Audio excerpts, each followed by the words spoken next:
बहुत समय पहले की बात है। एक गांव में एक लालची लकड़हारा रहता था।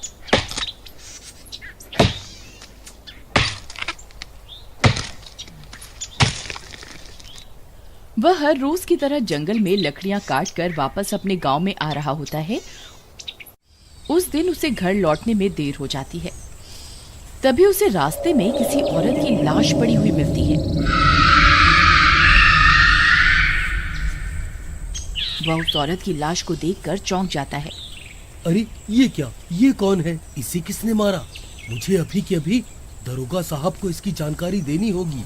तभी उसकी नजर उसके हाथों की तरफ पड़ती है। उस औरत ने हाथों में सोने के कंगन पहने होते हैं। उन सोने के कंगनों को देखकर वह लालच में पड़ जाता है। अरे वाह, इसने तो सोने के कंगन पहने हुए हैं, इन्हें निकाल लेता हूँ। फिर वह उन सोने के कंगनों को निकालने की कोशिश करने लगता है, लेकिन वह कंगन नहीं निकाल पाता। अरे ये कमबख्त निकल क्यों नहीं रहा? अब क्या करूं? फिर वह अपनी कुल्हाड़ी से उसके दोनों ही हाथ काट देता है।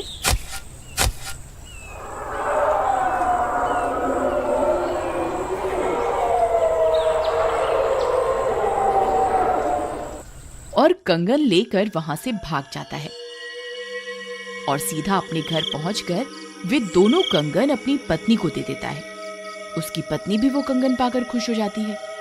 फिर रात होने पर उस लाश में जान आ जाती है।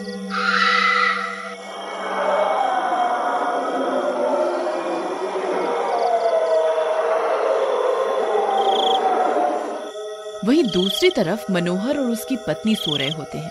तभी कोई उनका दरवाजा जोर जोर से खटखटाता है। अरे इतनी रात को कौन आ गया? फिर वह दरवाजा खोलने के लिए जाता है। जैसे ही वह दरवाजा खोलता है, उसे बाहर एक औरत खड़ी हुई दिखाई देती है।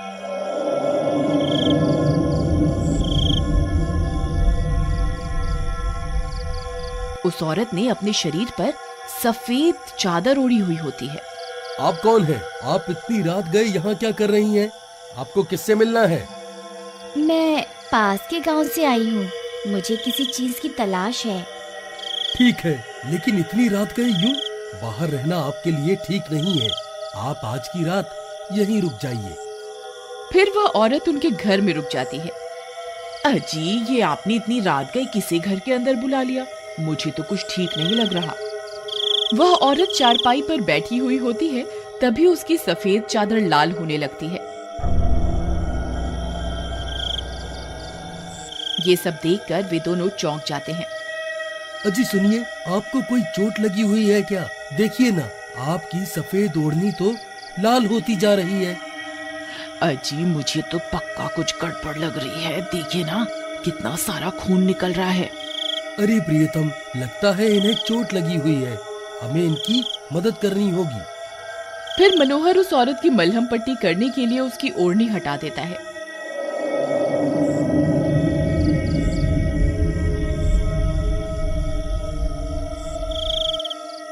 उसके दोनों हाथ कटे हुए होते हैं। ये देखकर उन दोनों की हालत खराब हो जाती है। अरे मर गए रे, इसके तो दोनों ही हाथ कटे हुए हैं जी। अरे अरे, ये आपको क्या हो गया है? आपके दोनों हाथ कहाँ गए? किसी ने मेरे कंगन चुराने के लिए मेरे दोनों हाथों को काट दिया है। ये सुनकर मनोहर के पैरों तले जमीन खिसक जाती है। अरे मर गया रे, ये तो वही औरत है जिसके मैंने हाथ काटे थे, लेकिन ये तो मरी हुई थी, ये जिंदा कैसे हो गई? हाय रे, अब क्या होगा? तभी उस औरत की नजर मनोहर की पत्नी के हाथों पर पड़ती है और वह सोने के कंगन देखकर चौंक जाती है।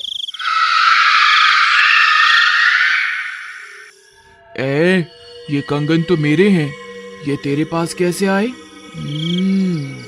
अच्छा, तो तू ही है जिसने मेरे कंगन चुराने के लिए मेरी ये हालत कर दी। अरे मर गई रे, अरे नास मिटे, ये किसके कंगन उठा ले आया? अरे कमबख्त मारे, आज तो तू मरवा कर ही छोड़ेगा। हाय रे। फिर देखते ही देखते वह औरत चुड़ैल में बदल जाती है और उन्हें देखकर गुर्राने लगती है।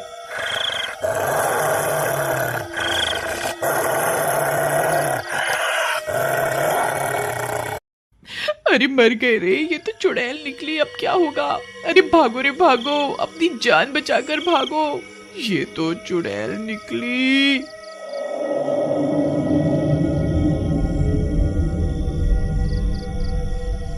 अरे प्रियतम, मेरे लिए रुको, मैंने तुम्हारे लिए ही तो कंगन चुराए थे, मुझे छोड़कर कहाँ भाग रही हो। फिर वे दोनों उस चुड़ैल को अपने घर में बंद करके वहां से भाग जाते हैं। वह चुड़ैल जोर जोर से दरवाजा पीटने लगती है। फिर वह दोनों भागते भागते पड़ोस के घर में घुस जाते हैं। अरे मनोहर भाई, क्या हो गया? इतनी रात गए कैसे आना हुआ? तुम इतने घबराए हुए क्यों हो? मुन्ना भाई क्या बताएं, इन्हें आज जंगल में किसी औरत की लाश मिली थी। उसने सोने के कंगन पहने थे। ये लालच में पड़ गया और उन सोने के कंगनों को निकालने के लिए इन्होंने उस औरत के दोनों ही हाथ काट दिए। और वो औरत अपने कंगनों की तलाश करती करती हमारे घर तक पहुंच गई है। और वो कमबख्त औरत तो चुड़ैल निकली। अब हम क्या करें? अरे मर गए रे, ये तुमने क्या कर दिया भाई? अब वह चुड़ैल कहाँ है? भाई, हम उसे अपने घर में कैद करके आए हैं। अरे मूर्खों, चुड़ैल को भी कोई कैद कर सकता है भला? वह किसी भी पल उस घर से निकल आएगी और तुम्हें ढूंढते ढूंढते यहाँ आ जाएगी। फिर उनकी सारी बात मुन्ना की पत्नी सुन लेती है और वह आ जाती है। ये ठीक कह रहे हैं, तुम दोनों अभी के अभी इस घर से निकल जाओ, नहीं तो तुम्हें धक्के मार के निकाल दूंगी। तभी वह चुड़ैल मनोहर के घर का दरवाजा तोड़कर बाहर निकल जाती है और सीधा मुन्ना के घर पहुंच जाती है।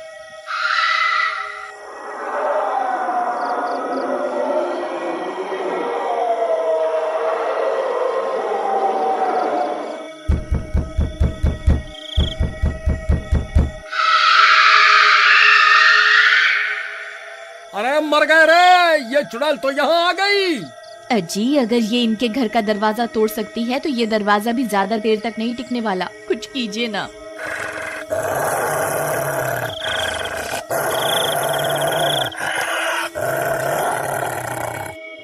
मेरे कंगन मुझे वापस कर दे, नहीं तो तुम सबका सर तुम्हारे धड़ से अलग कर दूंगी। अजी, हम इसके कंगन इसे वापस कर देते हैं, फिर ये हमें छोड़ देगी। अरे ये तो बड़े मोटे कंगन हैं। ये तो बहुत कीमती लगते हैं। ए मीना, एक काम कर, इस चुड़ैल को मेरे कंगन दे दे और ये कंगन मुझे दे दे, नहीं तो तुझे घर से बाहर फेंक दूंगी। फिर डर के मारे मीना चुड़ैल के कंगन विमला को दे देती है और उसके पतले कंगन ले लेती है। विमला बहन, तुम ये बहुत गलत कर रही हो। चुड़ैल अपने कंगनों को पहचान लेगी। ए मीना, चुपचाप जाकर ये कंगन उस चुड़ैल को दे दे, नहीं तो अच्छा नहीं होगा। फिर मीना डरते डरते जाती है और खिड़की से वह कंगन उस चुड़ैल को दे देती है। चुड़ैल उन कंगनों को अपने कटे हुए हाथों में पहन लेती है।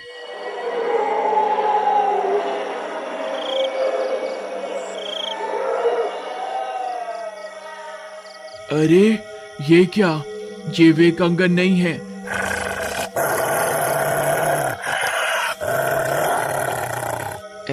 तेरी इतनी हिम्मत, मुझे धोखा देने की कोशिश करती है। रुक, तुझे अभी बताती हूँ। फिर वह चुड़ैल जोर जोर से दरवाजा पीटने लगती है। अरे मर गए रे विमला बहन, ये तुमने ठीक नहीं किया। अब ये चुड़ैल हम में से किसी को जिंदा नहीं छोड़ेगी। अरे मूर्ख लालची औरत, अभी के अभी इस चुड़ैल के कंगन इसे वापस कर दे, नहीं तो यह दरवाजा तोड़ देगी।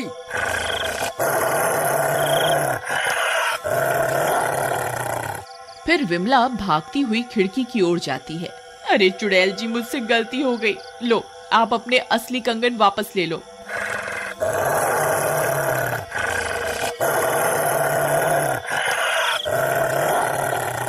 फिर चुड़ैल अपने दोनों हाथ खिड़की से अंदर की ओर कर देती है और विमला उसे कंगन पहना देती है। असली कंगन पहनते ही उस चुड़ैल के दोनों हाथ वापस आ जाते हैं।